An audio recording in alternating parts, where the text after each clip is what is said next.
ये धरती विपिन चंद्र पाल की धरती है और ये धरती भारतीय जनसंघ के संस्थापक डॉक्टर श्यामा प्रसाद मुखर्जी की धरती भी है।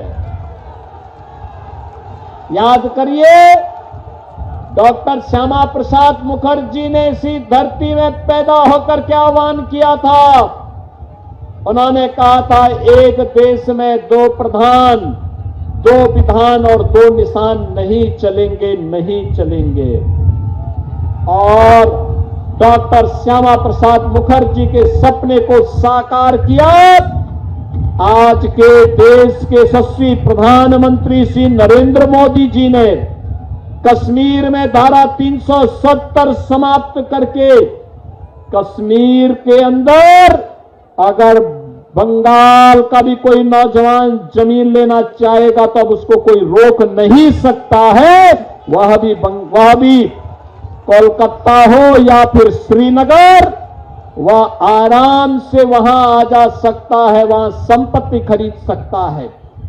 यह सपना कभी देखा था डॉक्टर श्यामा प्रसाद मुखर्जी ने और उसे साकार किया है आज प्रधानमंत्री मोदी जी ने। याद करिए, आज वही बंगाल, जो बंगाल कभी भारत की अर्थव्यवस्था का ग्रोथ इंजन था, भारत की इकोनॉमी में जिस बंगाल का योगदान 1/3 से अधिक था, आज उस बंगाल में पहले कांग्रेस ने, फिर वामपंथियों ने और 15 वर्षों में टीएमसी की सरकार ने उस बंगाल को नोच डाला है, कंगाल बना करके रख दिया है।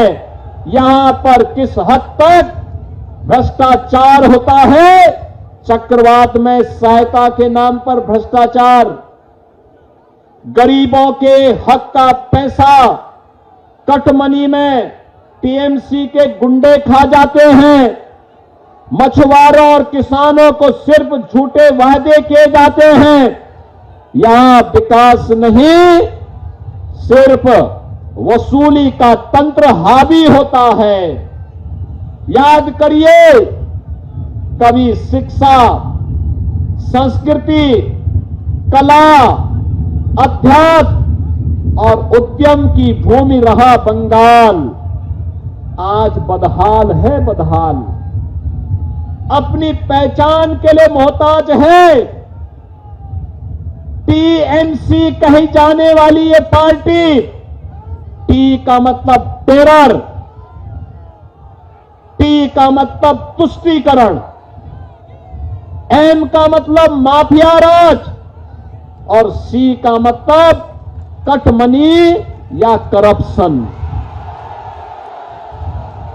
यानी ये टीएमसी टेरर और तुष्टीकरण का, माफिया राज का, कटमनी और करप्शन का पर्याय बन चुका है। और ये टेरर और तुष्टीकरण का जवाब, ये माफिया राज का जवाब, ये कटमनी और करप्शन का जवाब केवल और केवल डबल इंजन की भाजपा की सरकार में है, मोदी जी के पास है। ये टीएमसी ने बंगाल की पहचान को संकट में ला खड़ा किया है। याद करिए, मोदी जी जो पैसा भेजते हैं गरीब के मकान के लिए, गरीब के राशन के लिए, गरीब के स्वास्थ्य के लिए, अन्नदाता किसानों के लिए, गांव के विकास के लिए, वह सब पैसा टीएमसी के गुंडे हजम कर जाते हैं। वो पैसा ही नहीं पहुंचने देते। याद करिए, उत्तर प्रदेश जैसे राज्य में हम लोगों ने 9 वर्ष में 40,000 बड़े उद्योग और 96 लाख छोटे उद्योग लगाए हैं। नोट करिए, 96 लाख एमएसएमई यूनिट और 40,000 बड़े उद्योग लगाए हैं। 3 करोड़ नौजवानों का एमएसएमई में, 65 लाख नौजवानों को बड़े उद्योगों में नौकरी मिली है। 9 लाख से अधिक नौजवानों को सरकारी नौकरी दी है। मैं कहता हूं, बंगाल की सरकार, टीएमसी की सरकार बताए उसने 15 वर्षों में कितने बंगाल के नौजवानों को नौकरी दी है, वो नहीं बता सकती। यहां उद्योग प्लान कर रहे हैं।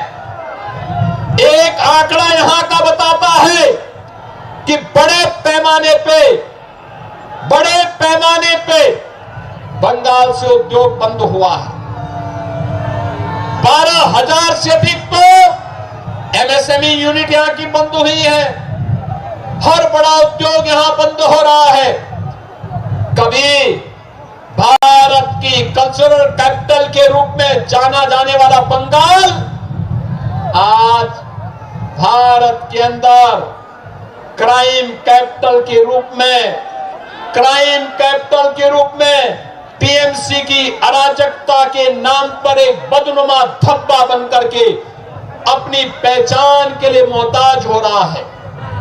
कभी भारत को पहचान देने वाला हमारा बंगाल आज स्वयं पहचान के लिए मोहताज दिखाई दे रहा है। और इसलिए बहनों और भाइयों, ये सरकार यहां की सुरक्षा के साथ खिलवाड़ कर रही है। ये यहां की डेमोग्राफी को बदल देना चाहती है। 570 किलोमीटर की फेंसिंग की कार्रवाई बांग्लादेश बॉर्डर पर करने के लिए केंद्र सरकार पैसा दी है, लेकिन टीएमसी की सरकार क्लियरेंस नहीं दे रही है, क्योंकि बांग्लादेशी घुसपैठियों को घुसा करके आपके हक पर डकैती डलवाने और बंगाल की डेमोग्राफी को बदलने का काम यहां की टीएमसी की सरकार करना चाहती है। बहनों भाइयों, ये टीएमसी नारा तो देती है मां, माटी और मानुष का, लेकिन आचरण देखो। मां आज बंगाल में रो रही है।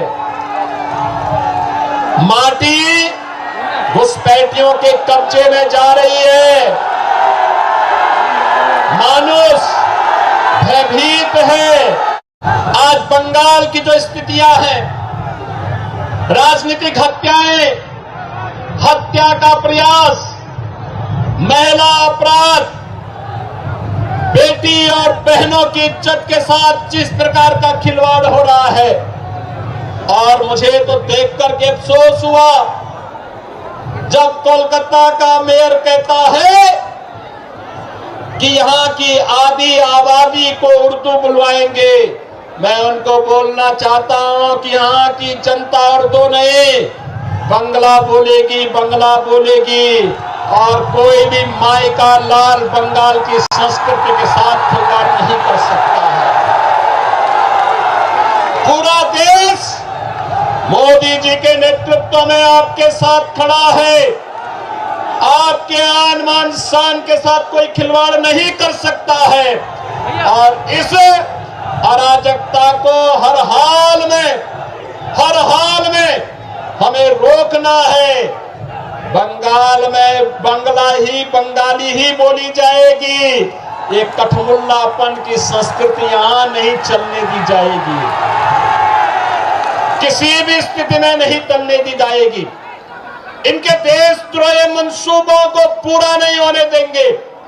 अन्नदाता किसानों के साथ अन्याय नहीं होने देंगे।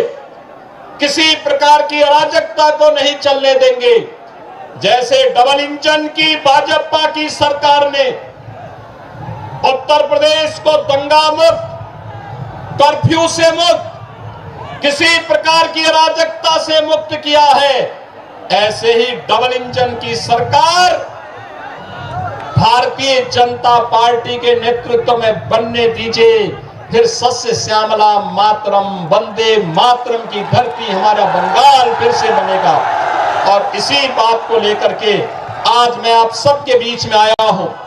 बहनों और भाइयों, ममता दीदी को राम नाम से नफरत है।